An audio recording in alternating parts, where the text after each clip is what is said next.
Amandine, dans la peinture à l'huile, il y a plein de manières de travailler différemment. Ouais. Et là, tu vas nous montrer la manière académique, traditionnelle, c'est ça? Voilà, c'est vraiment académique Ouais. dans le sens où la peinture à l'huile va être exécutée avec différentes couches, donc différentes étapes qui peuvent prendre un certain temps, hein, voire même plusieurs semaines ou plusieurs mois selon l'épaisseur ou selon les produits utilisés.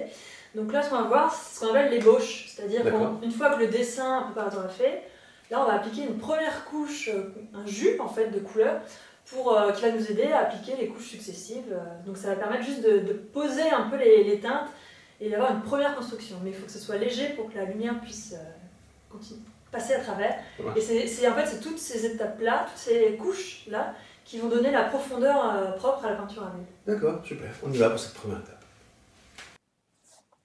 Nous allons voir comment appliquer l'ébauche sur une œuvre que l'on vient de commencer, c'est-à-dire la première étape. Donc là, en peinture à l'huile, on peint soit en une seule séance à l'aprima, soit de manière traditionnelle, c'est-à-dire en plusieurs couches. Donc pour ça, il y a d'abord l'ébauche, c'est juste l'application du premier, ce qu'on appelle un jus, c'est-à-dire des couleurs diluées qui permettent juste de mettre en place les teintes, les lumières.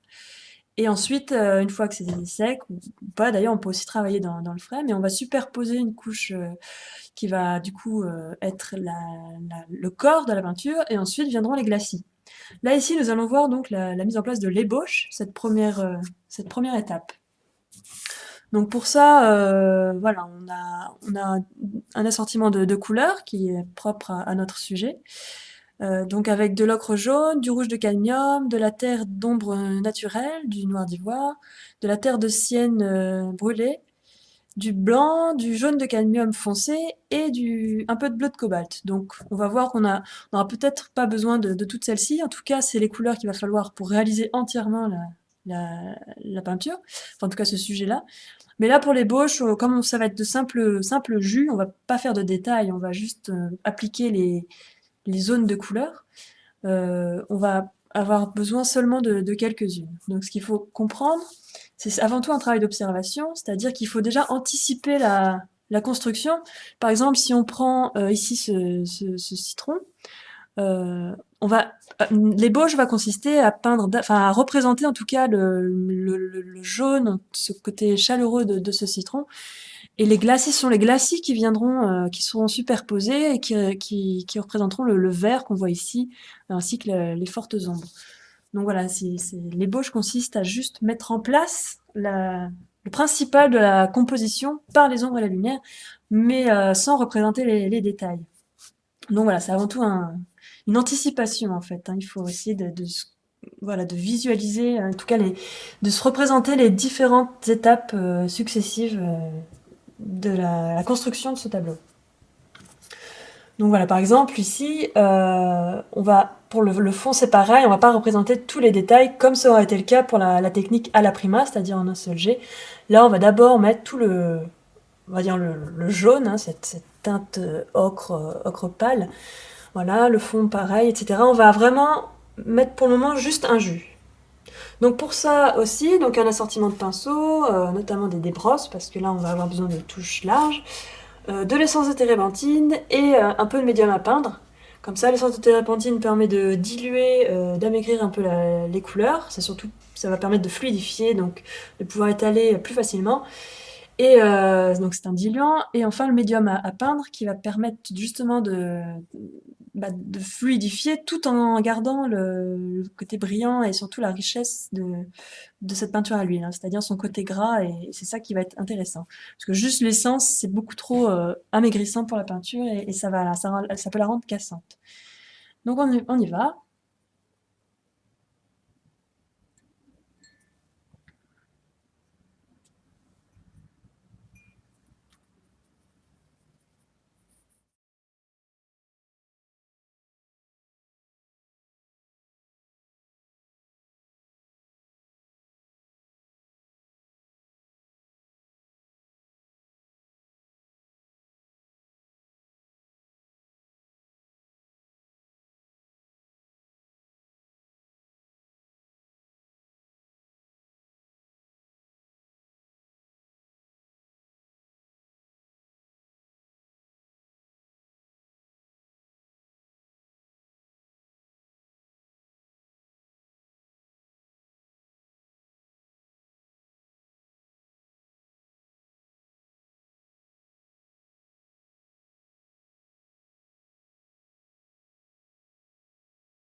Voilà, donc là, en fait, le but, en tout cas, la manière de procéder est de justement de peindre en ce qu'on appelle en jus, c'est-à-dire en couleur très diluée.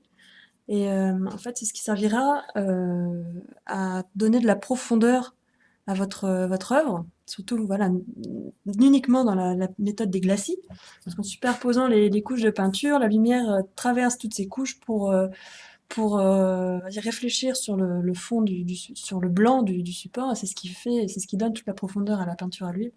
Donc cette première couche est importante. Alors inutile, voilà, comme je disais, de s'attarder sur les détails. Ce qu'il faut, c'est vraiment appliquer les teintes telles qu'elles sont, on va dire, principalement, c'est-à-dire, par exemple, voilà, le citron ici, l'orangé. Nous, ce qu'on va représenter, c'est le jaune, parce que justement, c'est ce qu'on, la lumière va pénétrer à travers toutes ces couches-là, et le fait que le fond soit jaune, c'est ça qui va lui donner une luminosité. Donc c'est important justement, c'est pour ça de comprendre une œuvre d'un point de vue technique et surtout d'essayer de comprendre le fonctionnement des différentes couches. Donc ça peut paraître, voilà, le résultat paraît très sommaire et très simpliste, mais vous verrez quand ça a toute son importance, voilà, uniquement dans cette méthode des glacis, hein, c'est assez, c'est indispensable.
Bien voilà, donc les couleurs sont mises en place, les couleurs principales, c'est juste pour voilà, avoir, donc c'est vraiment la réalisation d'une ébauche, hein, c'est-à-dire que ça permet de mettre en place la matière à travailler par la suite.